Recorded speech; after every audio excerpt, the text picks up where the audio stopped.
Eu venho então de Portugal e o ano passado estive numa bolsa de iniciação à investigação em matemática da Fundação Gulbenkian, que é uma fundação portuguesa, e durante o ano estive a trabalhar com a minha tutora, que é a professora Maria Carvalho, no seguinte jogo. É um jogo entre 2 jogadores e o que é que acontece? Fixado um subconjunto S do intervalo 0,1 em R, o jogo acontece da seguinte forma. Isto está um bocado esquisito. O primeiro jogador a jogar é o jogador 1 e ele escolhe um número qualquer, x1, entre 0 e 1. Depois joga o segundo jogador e ele escolhe um número qualquer entre x1 e 1. Depois joga novamente o primeiro e escolhe um número entre x1 e y1. Depois joga novamente o segundo e escolhe um número entre x2 e y1. Portanto, eles vão sempre escolhendo um número no meio dos últimos 2 que foram escolhidos. E este jogo continua indefinidamente. E, portanto, o que obtemos... Porquê é que isto está a fazer isto?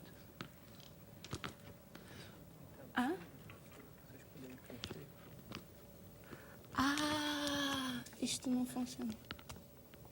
Assim? Ok. Peço desculpa. Então, no fim, o que temos são 2 sucessões que vão ser monótonas e limitadas, portanto convergentes. E são essas sucessões que vão determinar o resultado do jogo. O primeiro jogador ganha se o limite da sucessão xn pertencer a S, onde S é o tal conjunto que foi fixado no início, e caso contrário, ganha o 2. Este jogo é baseado num jogo que foi apresentado por Banach e Mazur em meados do século XX, e é um exemplo de um jogo do que se chama um jogo topológico, porque envolve estas coisas tipo pontos, limites e estas noções topológicas. E agora o que eu vou fazer é apresentar alguns exemplos para se compreenderem melhor o jogo. Bem, existem 2 casos triviais. Claro que se o S for todo o intervalo, é o primeiro jogador que ganha. Se o S for o conjunto vazio, é o segundo que ganha. E se o S for, por exemplo, um conjunto finito? Nesse caso, o primeiro jogador vai jogar num sítio qualquer e depois o que vai acontecer é que, a seguir ao sítio onde ele joga, vai haver necessariamente, porque o conjunto é finito, um espaço sem pontos de S. E o que vai acontecer é que o jogador 2 joga ali e depois, no meio de x1 e y1, não existem pontos de S. E como o limite tem de estar ali no meio, o limite já não vai pertencer a S. E, portanto, o segundo jogador vai ganhar. E aqui já estamos a ver uma coisa importante, que é esta noção de haver uma região sem pontos de S à frente do sítio onde o primeiro jogador joga. E, portanto, para o primeiro jogador ganhar, ele vai ter de jogar em pontos, de maneira a que, em qualquer vizinhança à frente desse ponto, existam pontos de S.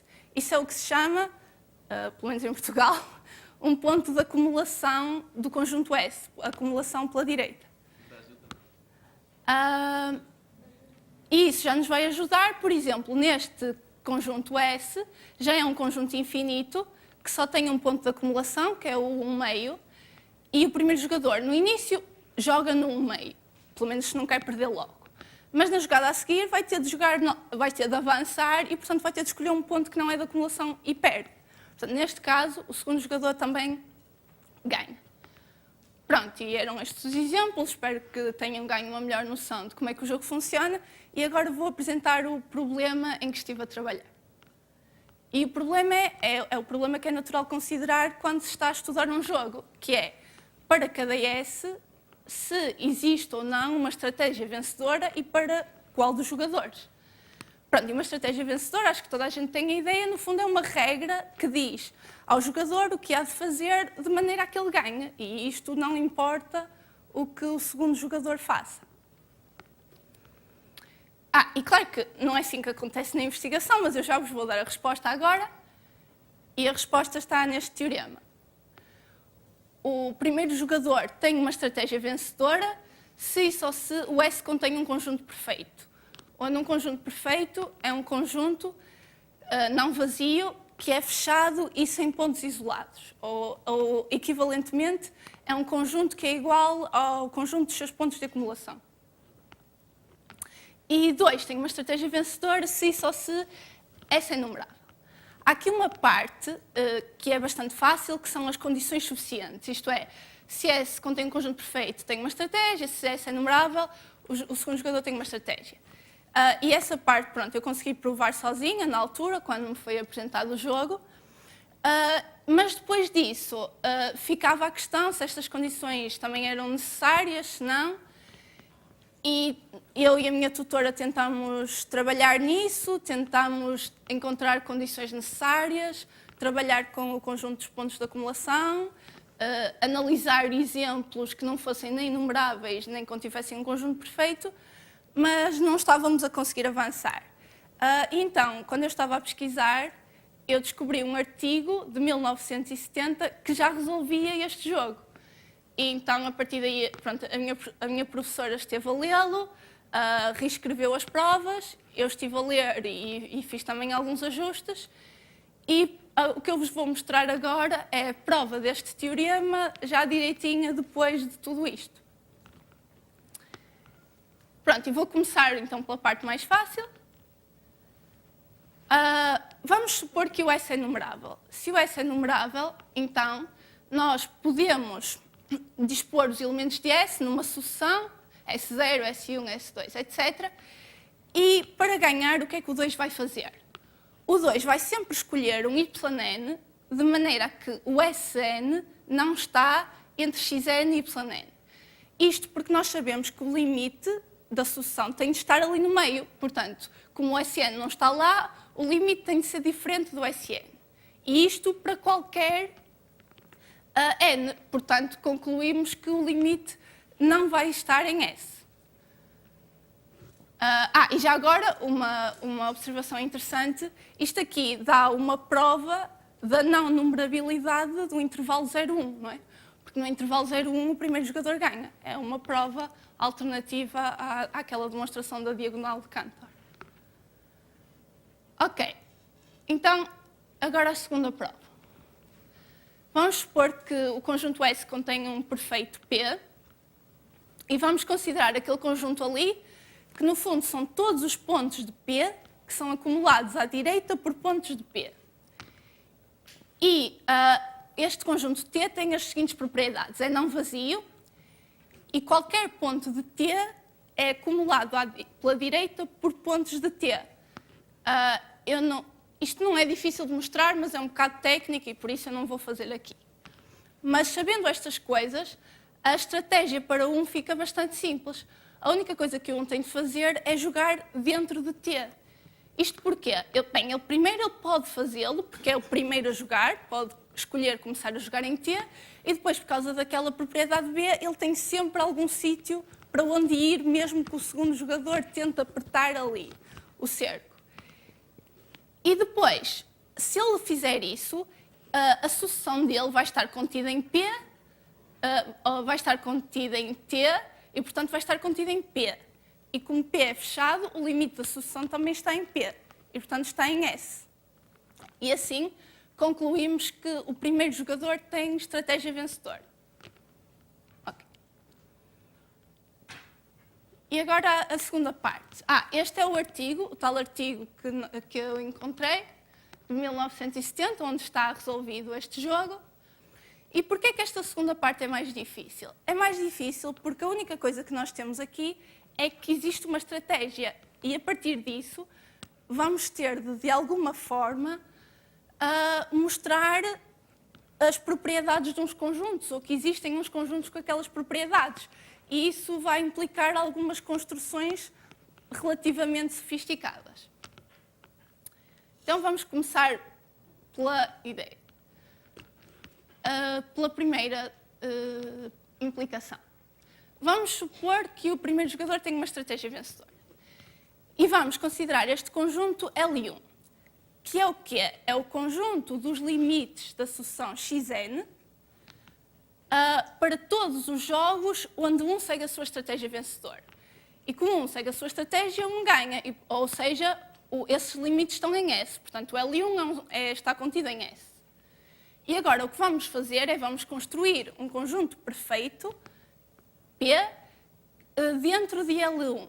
E isto, e a ideia por trás disto é basicamente a mesma ideia que está por trás da construção do conjunto ternário de Cantor, para quem conhece.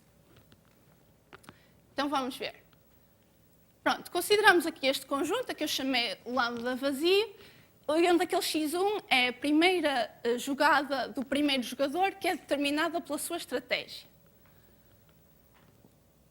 E agora o que vamos pensar é, bem, o segundo jogador pode jogar ali e então o primeiro responde com um ponto ali, por exemplo. Mas o segundo jogador também podia ter escolhido aquele e aí o primeiro respondia com aquele. E isto determina dois intervalos que são disjuntos e estão contidos dentro do intervalo maior. E eu vou chamar lambda 1 e lambda 0 e lambda 1. E agora eu posso continuar este processo. Dentro de cada um dos intervalos azuis vou construir mais dois intervalos. Como, supondo, por exemplo, que os jogadores fizeram aquelas escolhas que estão ali, novamente consideramos o jogador 2 pode escolher aqui ou ali e consideramos as respectivas respostas do primeiro jogador. E agora vamos considerar o conjunto P, que é obtido da seguinte forma.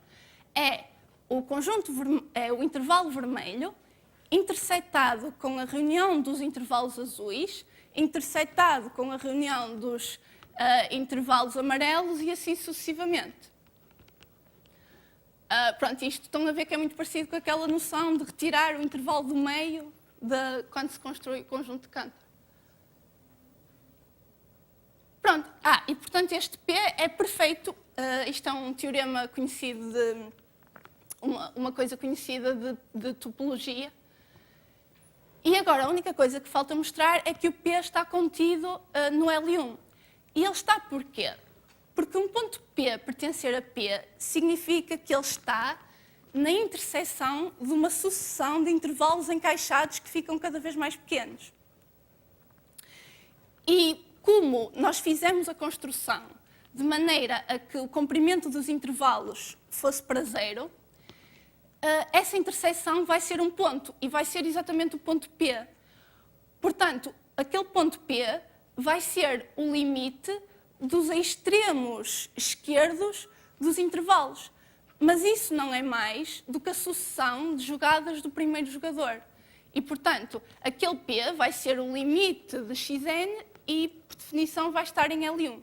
E assim provamos que este P, que é perfeito, está em L1 e fica provada esta parte. E agora só falta mais a segunda implicação. A ideia vai ser muito parecida, a construção é que é um bocado diferente. Consideramos L2, que é novamente o conjunto dos limites de xn, mas agora nos jogos onde 2 segue a sua estratégia. E, portanto, este L2 está contido no complementar de S. E, portanto, S está contido no complementar de L2, em 0,1. E agora, se nós arranjarmos um conjunto B cujo complementar em 0,1 é numerável, vamos ter que S vai estar contido no complementar de B e concluímos que o S é numerável. Essa vai ser a estratégia. E vamos fazer novamente uma construção. Basicamente, o que vamos fazer agora é cobrir este intervalo 0,1 com intervalos de maneira a que sobre só um conjunto numerável de pontos. E como é que vamos fazer isso? Dividimos assim nestes intervalos e depois para cada um dos intervalos pensamos assim. Bem, o primeiro jogador pode, por exemplo, escolher aquele ponto e aí o segundo escolhe aquele. E está aquele intervalo. Mas agora o primeiro jogador podia ter escolhido este e o segundo escolhia aquele e está aquele intervalo. E o que vamos é continuar sempre assim, cobrindo aquele intervalo com intervalos, de maneira a que as extremidades são a jogada do primeiro e a respectiva resposta por parte do segundo. E fazemos isso para todos, para todos, para todos. E agora já temos isto tudo coberto com intervalos azuis. Mas agora, para cada intervalo azul, podemos fazer a mesma construção que está aqui a vermelho. Só que agora considerando as segundas jogadas. E fazendo isto, cobrimos tudo a vermelho.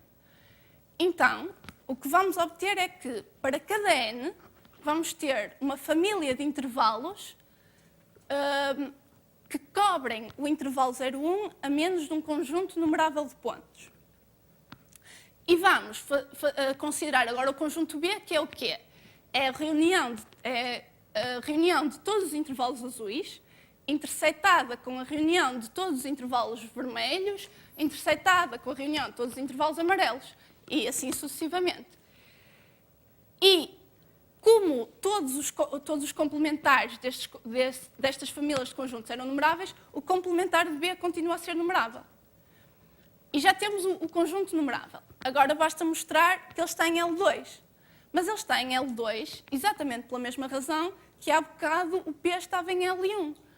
Porque um ponto B pertencer a B é a mesma coisa que estar numa sucessão de intervalos encaixados, cujo comprimento vai para 0. E, portanto, pelo mesmo raciocínio de há bocado, a interseção é um ponto, é o limite dos extremos esquerdos, que é a sucessão de jogadas do primeiro jogador, e, portanto, este B vai estar, de facto, em L2, e temos assim o teorema.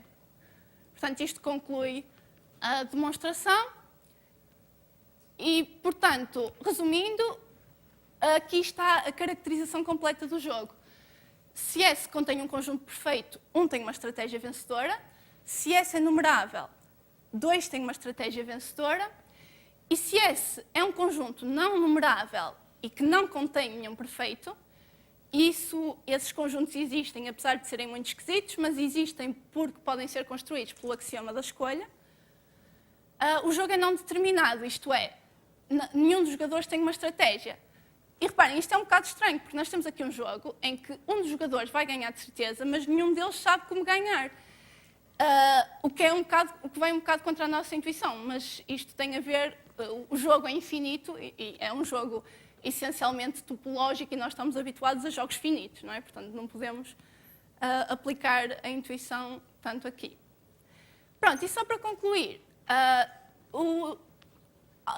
como produto deste projeto, eu e a minha tutora escrevemos um artigo que submetemos à Fundação Gulbenkian e, recentemente, a minha tutora descobriu um artigo numa revista americana de divulgação em que apresentam este jogo e